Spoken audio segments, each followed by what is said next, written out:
Entertainment की प्रस्तुति।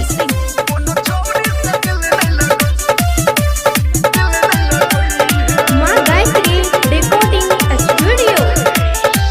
एक पल में रिश्ता जोड़ क्या नाम है आपका? पल भर में रिश्ता तोड़ लेतो।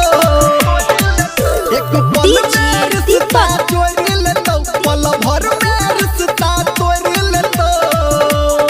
आ सब छोहरा के मिल समझ होई है।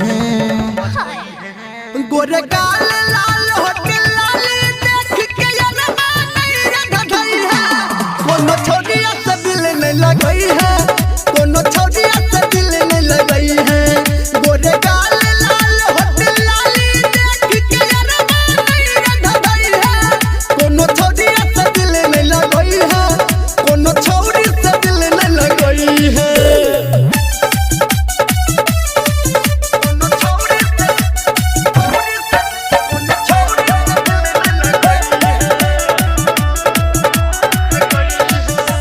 डीजे दीपक। हो टूटल दिल छै हमरा यारवा, केकरो प्यार में उजरला घरवा। बात सही छै कि कहै छियौ हम, छोड़ के कखनो न जइहे नियरवा। टूटल दिल छै हमरा यारवा, केकरो प्यार में उजरला घरवा। बात सही छै कि कहै छियौ हम, छोड़ के कखनो न जइहे नियरवा।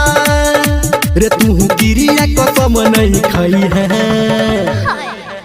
गोरे गाल लाल होट लाल देख के यारमा नहीं रे गई है। कोनो छोरिया से दिल नहीं लगई है, कोनो छोरिया से दिल नहीं लगई है।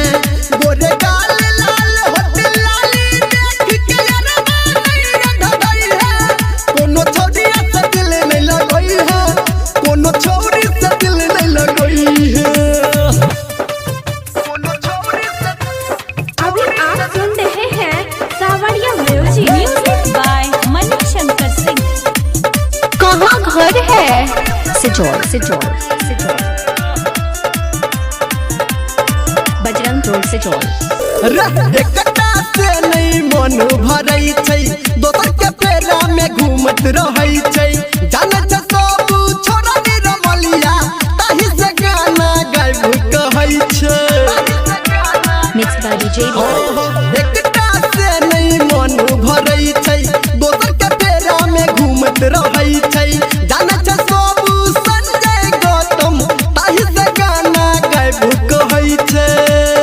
रे सोच समझ के छोरी पटई है। गोरे गाल लाल होट लाली देख के यारमा नहीं रे गई है। कोनो छोरिया से दिल नहीं लगई है, कोनो छोरिया से दिल नहीं लगई है। गोरे गाल लाल